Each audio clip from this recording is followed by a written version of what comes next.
सुरू झाली, कार्यालय उघडलं, माझी बायको ऑफिस, माझी आई म्हातारी, माझे दोन तीन माझ्या आईला वाटायचं की त्याने बाबासाहेबाबद्दल होता एक ऐकून, पण पोरग करतो काहीतरी आपण साथ दिलं पाहिजे म्हणून कार्यालय सुरू झालं. मग हल्ले होणार, तुमचं घर जाळून टाकणार, मग धमक्या इथं घरी.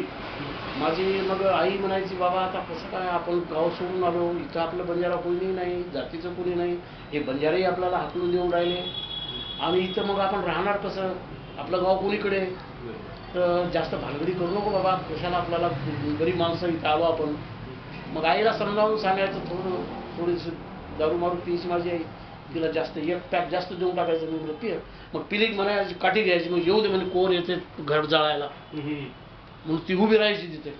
आले की त्याच्या इथंच हाणतो म्हणे, पाय तोडून टाकतो म्हणे, आपलं घर जाळायला येते का म्हणे कोण, म्हणून ती दरवाज्यावरच बसून राहायची. एक पॅक पिली, काठी घ्यायची आणि मग आम्ही घरात झोपायचे. आणि मग ते आले गाले आमकं तमकं सगळं बघायचे. घर आज जाळणार, मग मारणार, मोत्र्याला असं झालं, जातीच्या बाहेर टाकलं, असं आहे तसं आहे, लई लई लई लई लई म्हणजे प्रचंड मोर्चा काढला सर तुम्ही. मग ते फार डोक्यात त्रास झाला आणि मग नामांतराचं सुरू झालं. मग कृती समिती आणि मग पूर्ण महाराष्ट्रातून सगळं जमा झाला. आणि मग मी विचार केला की आता आपण याच्यामध्ये आंदोलनामध्ये भटके विमुक्त आणले पाहिजे. चळवळी नुसतं दलिताच्या सोबत राहून आपलं काही चालणार नाही. बरोबर.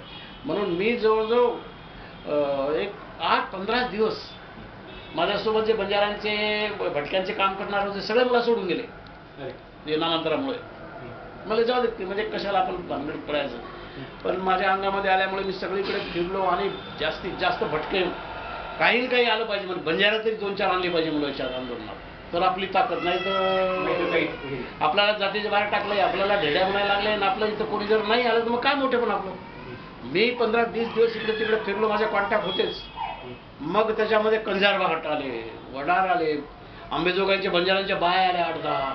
हे बघून तर मला वाटलं साला बस जिंकलो आपण. सर 1-2 नावं सांगा कंजार भाटांची. इथं करमसिंग मलके म्हणून आहे नारेगावचा, करमसिंग मलके, संपत मलके, हे बाया माया घेऊन आले. त्यांना काय माहित नव्हतं, पण मोतीरात काहीतरी करतो माझ्यावर प्रेम, नामांतर त्यांना काय घेणं देणं नाही. हे 10-15 कंजार भाटच्या बाया आल्या. इकडं वडार समाजाच्या बाया, फुल श्रीधर जाधव म्हणून होता आमचा वडारचा कार्यकर्ता, त्यांनी वडारच्या बाया आणल्या. आंबेजोगाई दिगंबर राठोड होता, त्याची बायको 7-8 बायका घेऊन आली. ते बघून मला वाटतं झाला आपलं जमा, 100-200 भटके जमा झाले. ते मी इतका खुश झालो, इकडे लाखो दलित येत होते. हे मोर्चामध्ये आल्यानंतर मला इतका आनंद झाला, अरे आपण जिंकून आपले लोक आले ना. मग माझी बायको, मुलं बाळ माझे सगळे हे ड्रेस सहित सगळे मोर्चात, माझी बायको, माझी साली होती, 2 मुलं आणि मग सगळे मोर्चामध्ये. मग जिंदाबाद जिंदाबादच्या सगळ्या घोषणा वगैरे सुरू झाल्या. असा सगळा नामांतराचा तो काळ होता. मग ते नामांतराची सगळी 2 दिवस अगोदर रचना, हे ते अमकं तमकं करून लोकांची व्यवस्था कशी करायची, सगळं माझंच कार्यालय. सगळे नामदेव ढसाळापासून ते सगळे इथे येऊन गेले. प्रकाश आंबेडकर, रामदास आठवले सगळे आपल्याकडे येऊन गेले, म्हणजे असं कोणी राहिलं नाही. मग ते भाई वैद्यपासून, बाबा आढावापासून नामांतराच्या काळामधले त्या निमित्ताने यायचे. मग माझे कॉन्टॅक्ट झाले, ते नामांतरने मला मोठा नेताच करून टाकला ना.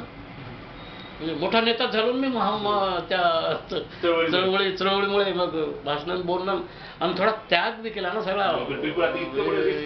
रिस्क घेणं, इकडे नोकरी जाते का, राजाराम राठोड बी आमचे प्रिन्सिपाल होते आमच्या सोबत, ते साथ द्यायचे म्हणजे कर म्हणायचे, पण तुम कपडे समालो मैं लढतो असेल परिस्थिती राहणार ते थोडं. मग एस टी प्रधान नमकं तमकं हे जे राहायचे हे थोडे सपोर्ट करायचे.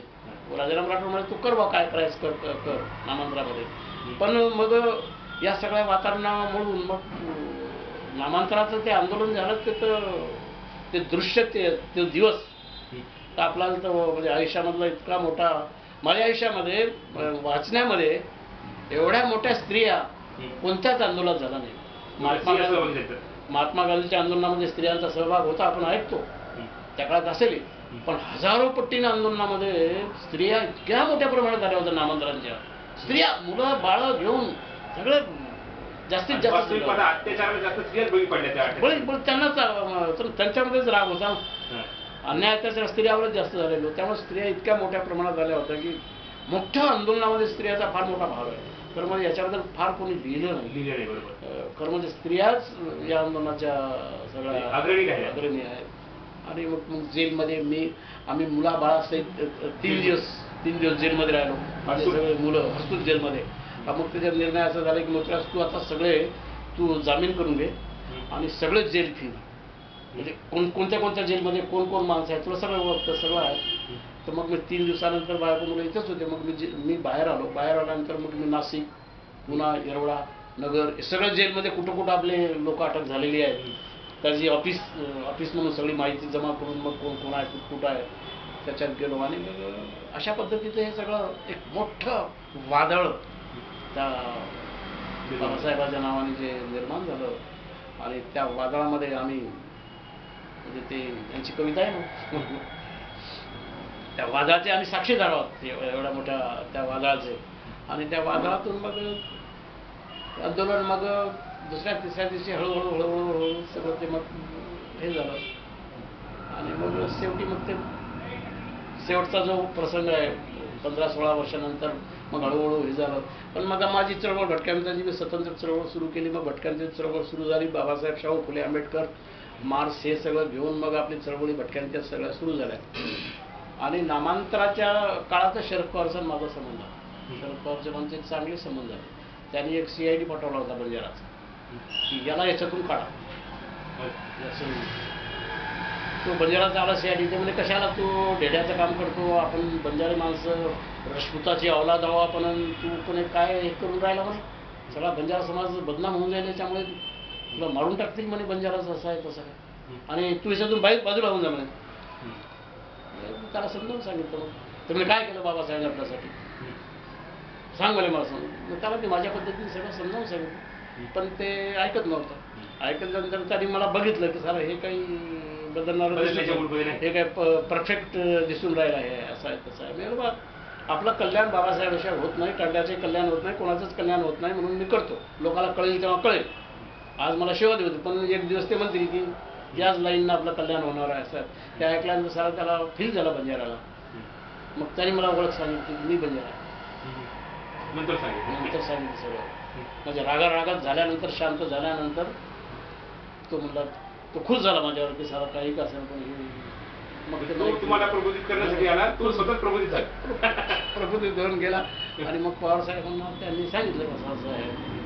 मग पवारसाहेबांची आमची त्या काळात मग भेटीगाठी झाल्या. पवारसाहेबांनी त्यांनी वाटलं की मग त्यांनी मला बोलावून घेतलं. त्यांच्याशीच चर्चा झाली. बापूराव जगताप आम्ही सगळे मग मिळून पवारसाहेबांशी बोललो. पवारसाहेब म्हणले की ठीक आहे झालं ते झालं, पण नामांतर आपल्याला केव्हा करावं लागेल. आणि ही माझ्या मनामध्ये खंत आहे. ते स्वतःपूर्वक आम्ही विचारायचेच होते. खंत आहे मी केव्हा नामांतर करणार. आणि त्या काळात मग त्यांची सत्ता गेली. सगळे मराठी त्यांच्या विरोधात गेले. पवारसाहेब मुख्यमंत्री जाऊन गेले आणि गेल्यानंतरही पुन्हा माझ्याकडे आले, कार्यालयात आले. मग नामांतरवादी आणि नामांतर विरोधी कार्यालय दोघांनाही इथं जेवण दिलं मी. म्हणजे बरंच पाणी वाहून गेलं होतं. मग पवारसाहेब माझ्या घरी आले. घरी आल्यानंतर मग अशोक पाटील होते ते कट्टर विरोधी, त्यांना घेऊन आले माझ्या घरी. मग सगळे लोक विरोधी हे सगळं बसून मग पवारसाहेब सांगितलं की विषय तो काढला नाही, पण आपण सगळं मिळून काम केलं पाहिजे, आमचं झालं पाहिजे, तमकं झालं पाहिजे, असं आहे तसं आहे. त्यावेळेस अशोक खंडाळाकडून त्याच्यावर लेख बी लिहिला होता की नामांतराच्या काळामध्ये नामांतरवादी आणि नामांतर विरोधी दोघे गुजरात राठोडच्या घरी शरद पवार त्यांच्याशी चर्चा करत आहेत. आणि शरद पवारच्या मनामध्ये ते होतंच. आणि मग पुन्हा जेव्हा मुख्यमंत्री झाले शरद पवारचे 17-18 वर्षाच्या नंतर आमचं कॉन्टॅक्ट होतेच. भटक्या त्यांच्या चळवळी शरद पवार हे ते पण ते बोलून दाखवायचे की माझ्या आयुष्यामध्ये एक खंत आहे, मी कोणतंच काम जे हातात घेतलेलं आहे परिवर्तनाचं ते मला माझ्या खंत आहे, पण मी कधी कधी करणार आहे. तर आम्ही 14 जानेवारीला संक्रांतीला मी मुलाबाळासहित मुंबईला गेलो होतो एका कार्यक्रमानंतर. मग आम्ही सहज गेलो पवारसाहेबांच्या घरी भेटायला. त्याच रोजी सकाळी ज्या रोजी नामांकन करायचं त्या दिवशी गेलो आम्ही. गप्पा टप्पा झाला, एक शब्दही बोललो नाही माझ्याशी.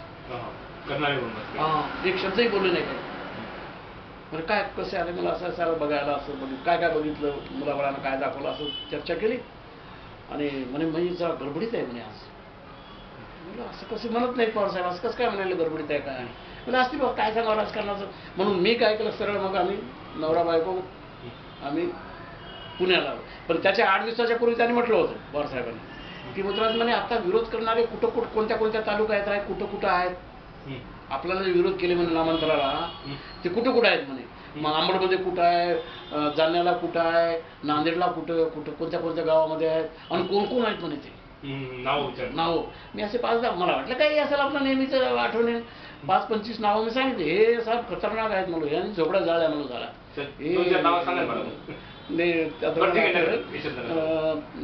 ते त्याचे नाव स्पॉट सांगितले इथे तिथे या गावात अमकं तमकं असं विचारले. नेहमी विचारतात पवार साहेब, विचारले असेल. आम्ही पुण्याला आलो. पुण्याला 7 वाजता आम्ही बसलो साल्याकडे माझ्या की शरद पवारनी घोषणा केली. डॉक्टर बाबासाहेब आंबेडकर मराठवाडा विद्यापीठाची घोषणा केली. मग तिथे माझ्या साल्याकडे जोरात मग आम्ही माझा साला बी आंदोलनात होता. त्याला हल्ले बोलायच्या माझ्या पिढ्यात नामांतर झालं. जोरात पार्टी घेतली मस्त तिथे आम्ही सगळं मुलाबाळा सहित बायको सहित. मग इकडे माझे 2 मुलांना आले होते, साली घरीच होती. आलो आम्ही दुसऱ्या दिवशी, हे पोरं उठले आंबेडकर हेच करे ना म्हणतात. मला पोरं भाऊन घोषणा दिल्या घरात आल्याबरोबर. औरंगाबाद आल्यावर ते सुरू केलं, आंबेडकर हेच करे ना म्हणतात. आंबेडकर हेच करे. माझे सगळे मोर्चातच होते ना पोरं.